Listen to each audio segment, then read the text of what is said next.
جلسہ استراحت مستحب ہے۔ الحمدللہ والصلاة والسلام علی رسول اللہ۔ سوال کیا گیا ہے کیا پہلی رکعت سے دوسری کے لیے کھڑے ہوتے وقت جلسہ استراحت کرنا، اسی طرح تیسری سے چوتھی کے لیے کھڑے ہوتے وقت جلسہ استراحت واجب ہے یا سنت مؤکدہ ہے؟ رہنمائی فرما دیں۔ الجواب بعون الوہاب۔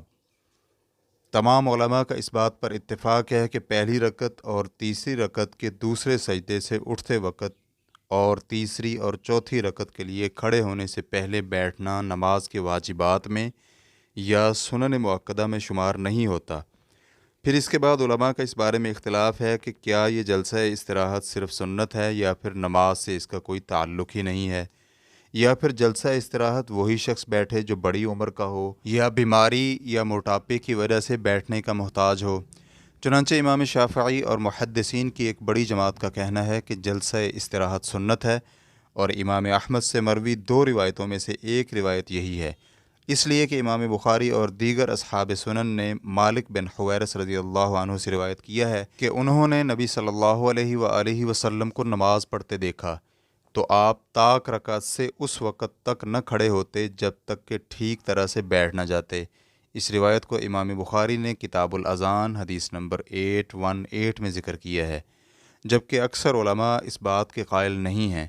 ان میں امام ابو حنیفہ، مالک اور امام احمد رحمہ اللہ کی دوسری روایت بھی یہی ہے، اور ان کی دلیل یہ ہے کہ دیگر احادیث میں جلسہ استراحت کا ذکر نہیں ہوا، اور اس بات کا بھی احتمال ہے کہ مالک بن حویرث کی حدیث میں دوسری اور چوتھی رکعت کے لیے اٹھنے سے پہلے جس جلسہ استراحت کا ذکر ہے وہ آپ صلی اللہ علیہ وآلہ وسلم کی عمر کے آخری وقت کی بات تھی، جبکہ آپ کا بدن بھاری ہو گیا تھا، یا پھر ہو سکتا ہے کہ اس کی کوئی اور وجہ ہوگی۔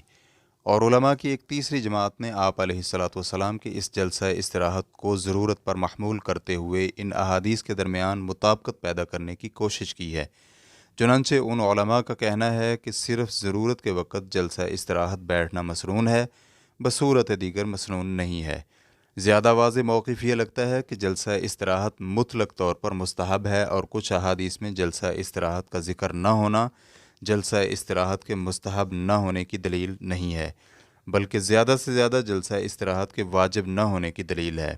جلسہ استراحت کے مستحب ہونے پر دو چیزوں سے تائید ملتی ہے۔ نمبر ایک، آپ علیہ الصلاۃ والسلام کے اعمال سے متعلق اصول یہ ہے کہ آپ کوئی بھی کام اس لیے کرتے تھے کہ آپ کی اقتداء کی جائے۔ نمبر دو، جلسہ استراحت کا ابو حمید ساعدی رضی اللہ عنہ کی حدیث میں تذکرہ ہے۔ ان کی روایت کو امام احمد اور ابو داؤد نے جید سند کے ساتھ روایت کیا ہے۔ اس حدیث میں حضرت ابو حمید ساعدی رضی اللہ عنہ نے 10 صحابہ کے درمیان آپ علیہ الصلاۃ والسلام کی نماز کا طریقہ بیان کیا، اور پھر تمام صحابہ اکرام نے اس کی تصدیق کی۔ واللہ تعالی اعلم۔